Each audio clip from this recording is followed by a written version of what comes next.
endocrinology doing this. There's your thyroid gland. Remember your gland?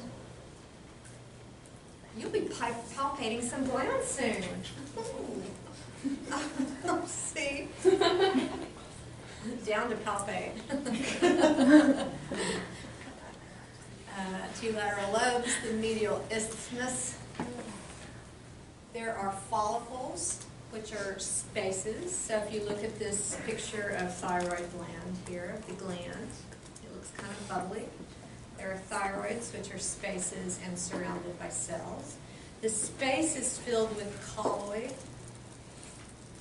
which is actually amber in color, and it's kind of sticky, thick stuff. It's full of thyroglobulin and iodine, and this will be from the parts, it's the parts that thyroid hormone will be made from.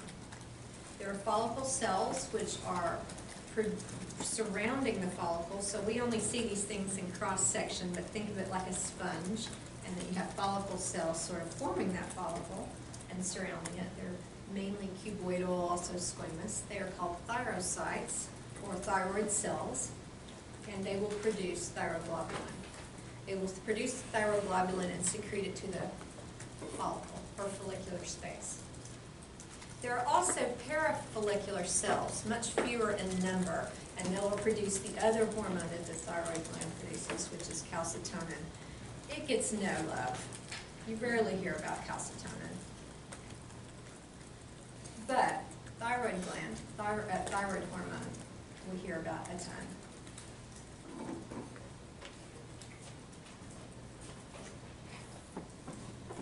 Thyroid gland function, thyroid hormone production and secretion, you know that. And what that will do is increase cellular metabolism, regulate lipid and carbohydrate metabolism, influence body mass, mentation. And that's kind of an interesting part of this. So when you see people with hypothyroidism, one of those things will be not just fatigue and sluggishness, but really slowed cognition often as well. So that's kind of interesting, kind of arousal sort of component to thyroid hormone function.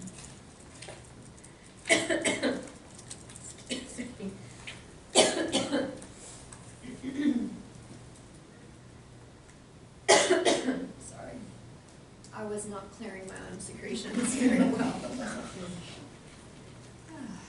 That was really lovely, wasn't it? I'm not clearing my secretions. Calcitonin production and secretion is another function of thyroid gland, and it's for blood calcium regulation, and it will lower blood calcium levels. Its partner is parathyroid hormone, so we'll get to parathyroid glands in a bit. Thyroid hormone synthesis, it's a little, it's not complicated so much as it's just kinky. So there are two isoforms of thyroid hormone, T3 and T4. And so that will be something you see on your lab. So who's doing lab medicine now? It's just differential. It's just everybody in their own concentration. It's probably, that's lab medicine. It's such an important part of what you do, and when you're doing it, it's not nearly as hard as when you're learning about it or being tested out about it for boards and stuff. I always perform really badly on lab medicine and boards for some reason. However, I loved labs. Do you know what I mean? I don't know why that is that way. It's just some sort of block for me, I guess, but your labs are fun. And also, I think mainly because when you get labs, they give you normals, and you're immediately able to figure out, or sometimes it even tells you other information that makes it easy. The boards give you your normals. Did you know that? The boards do? Oh, yeah, if there's a click thing, you have to find it. I took it a couple of times before I figured it out. Yeah, there's a clicked screen for your normals. Just making sure you. Yeah, I took it for the last time I'm going to take it last year. So. Anyway, because then I'll go to the 10-year, and I'll be 65 then, so I don't think I'll take it. But anyway, so there's T3, which is triiodothyronine, And that iodo makes you think that there are 3 iodines on that molecule. There are. And so for T4, which has the formal name thyroxine, we think of that as thyroid hormone, the majority of what gets secreted. It's T4, so it's full up with iodides. So all 4 iodides are there. So T3 or T4. T3 is very active biologically, high affinity for the receptor. And so what really happens is T4 will be converted peripherally to T3. So the thyroid hormone is making the T4, and cells will be converting it to T3 for high activity, sort of based on need and activity, existing activity. But you can convert T4 to T3 by clipping off an iodide or deiodination. What's the stimulus for production of thyroid hormone? That was thyroid stimulating hormone, so TSH, which came from the anterior pituitary. So what happens to make thyroid hormone is first you make thyroid globulin.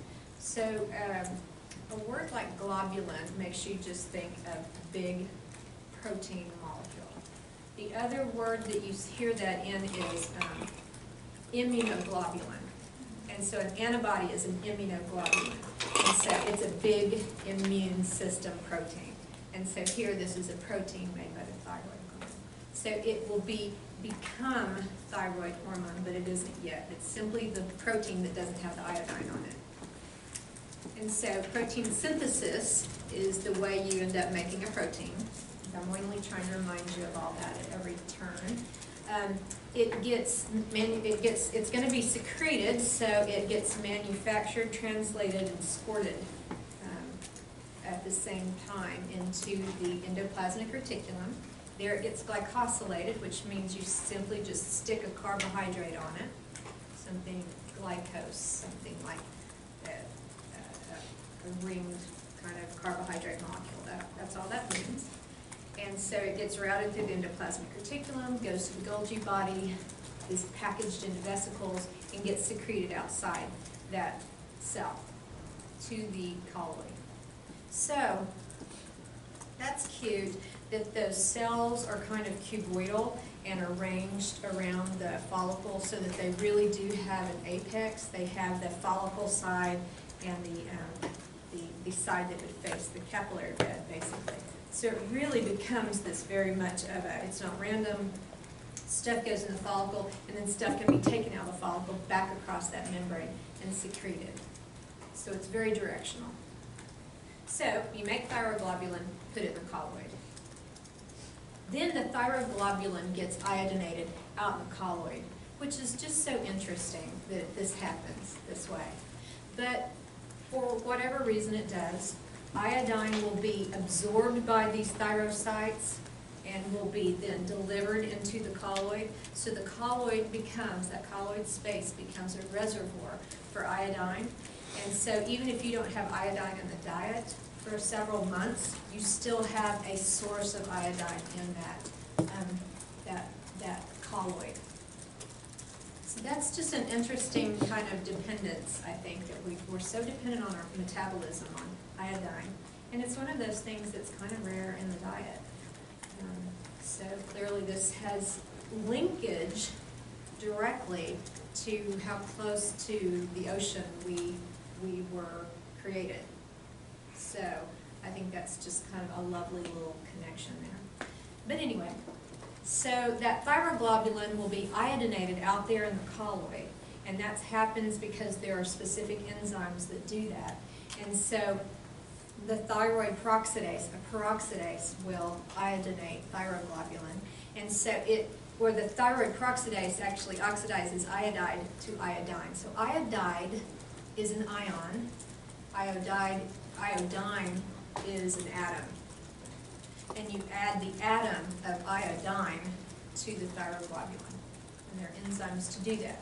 So thyroglobulin plus iodine makes monoiodotyrosine. Then a monoiodotyrosine plus a second iodine makes diiodotyrosine. So we got 2.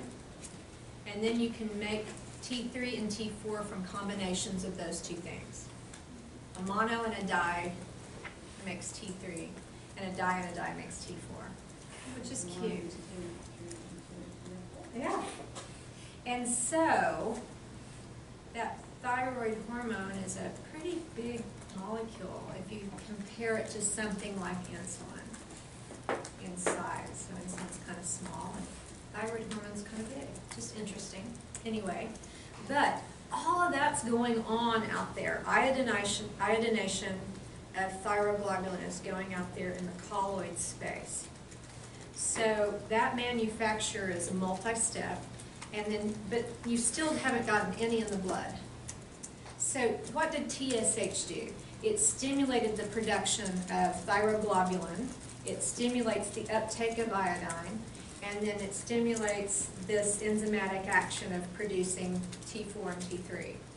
And it also stimulates the release of T4 and T3 from the thyroid gland. So it really revs that thyroid gland. So any mistake along the way with that production, and you'd have hypothyroidism. So if not enough TSH to stimulate it, or not enough, or somehow a problem within this enzymatic activity. And because you have a lot going on there, and you have these spaces that are filled, and it's very different than another organ, you have a variety of cancers that can arise from the thyroid gland. And so that's something you look at. Various nodules, or things you can feel, to various kinds of cancers. And so it's just such a unique little organ, I think. So I recall that you should be palpating for this. I find that that's so rarely see that done. But nodules are easy to find, and you know what? They're pretty easy to follow. There's all these ways of finding out, is something active here, or is it inactivity here? What's the reason for the dysfunction? And so you have a lot of moving parts. So that's how you make that stuff. It's still out there in the colloid. Then how do you get it? The follicle cell itself will endocytose. It won't just take up a bit. This colloid, this is a big molecule. It's a sticky, that colloid itself is sticky, so it just engulfs it, which is so cute. It just eats a bunch of it.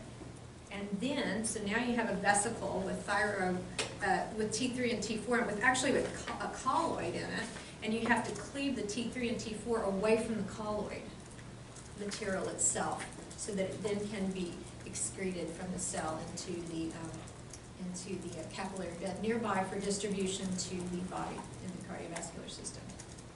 It's a lot, isn't it? There's a lot of working parts there. And so, gosh, I think when you see patients, you so commonly will see patients with heart issues, cardiovascular issues, blood pressure, I think specifically. And in Oklahoma and surrounding regions, you so often see allergy kind of diagnoses. And then thyroid dysfunction is way high on that list of things you see frequently, I think, or that you'll see a lot of folks on thyroid medicine, or who have had thyroidectomies or ablations or something like that, and then they're back, then they have to add thyroid hormone back in. So I think it's really someplace to focus. It's very common to see.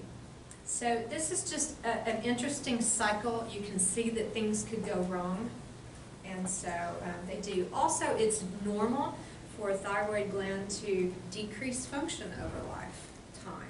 And so your elderly patients will so often be on thyroid hormone. It makes them feel better, and does help with mentation and all kinds of stuff. So T4, look at what gets released here to circulation. Largely T4. Thyroxine is what's really produced.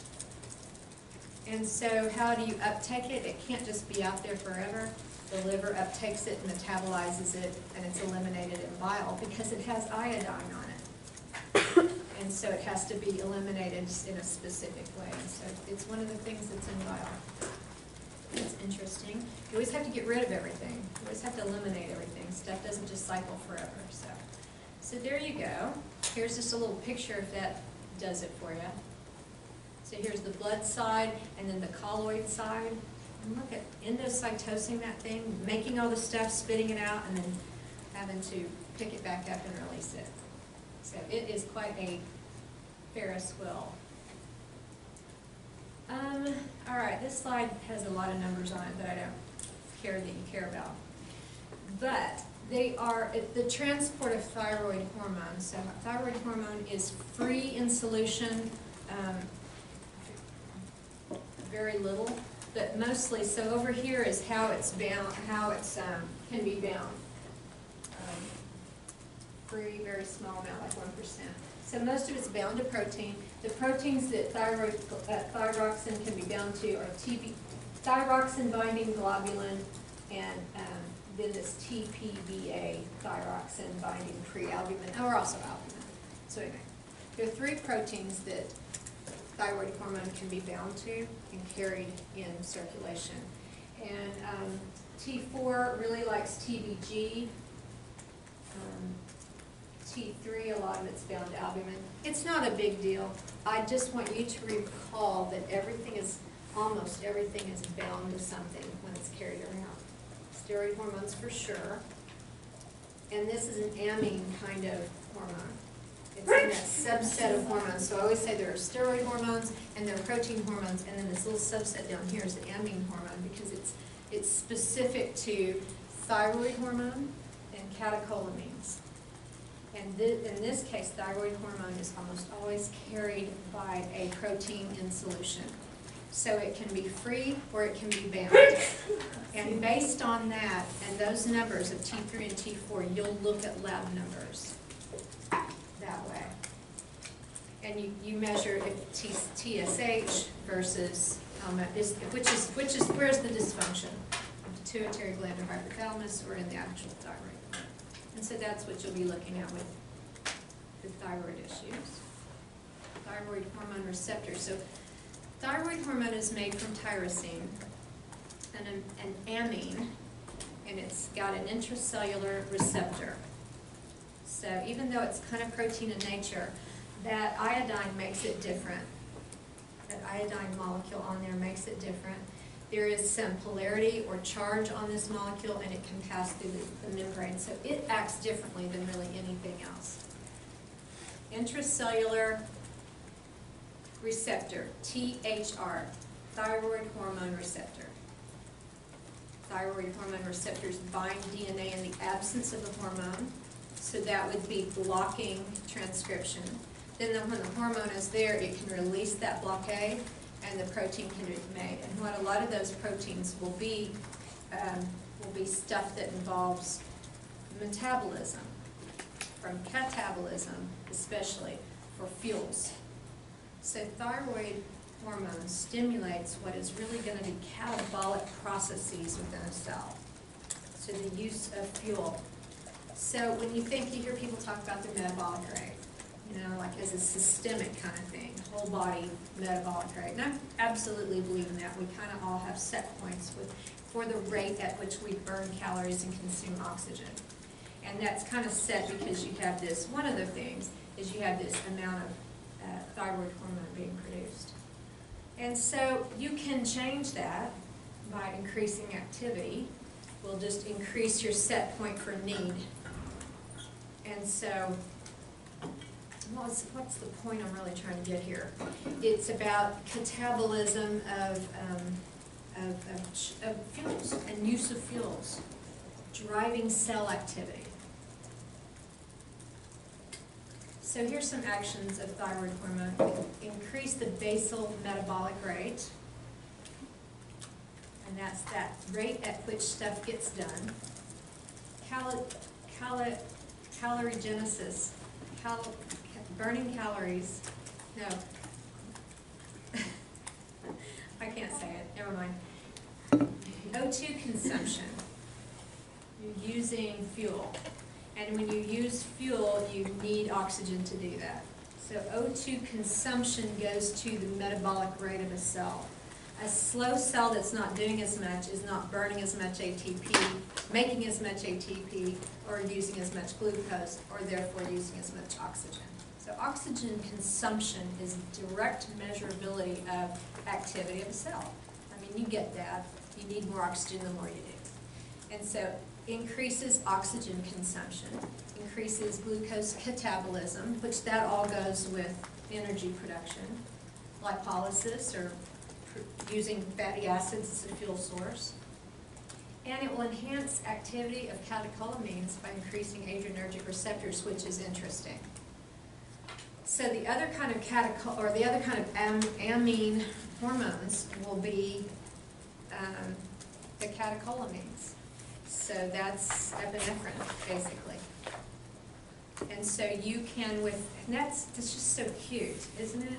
So you know, adrenaline, what's that going to do? Readiness, preparedness for activity. And so thyroid hormone will increase those receptors. And so that goes to readiness as well. So it's just that it all goes beautifully together. So here's a cute little picture of all the kind of things that it can increase. Cardiac output and ventilation go up, which goes to oxygen consumption. The more oxygen you need, the more you get, and the more you use. Increased appetite, to increase food intake, to increase the nutrients that are needed for those cells to do their activity. And then the increase of metabolic rate. Heats up the body temperature. And so when you see, it's just, I think thyroid dysfunction is one of those areas where you really get that, this is true for all of endocrinology, where you really get that thing that you understand how much a hormone is doing over the whole system. Just like when in neurology, when you see some neural dysfunction, it says specific to a body part because it's a tract that connects one part to the brain. But here you're connecting in a soluble sort of messenger, a hormone, so much body function.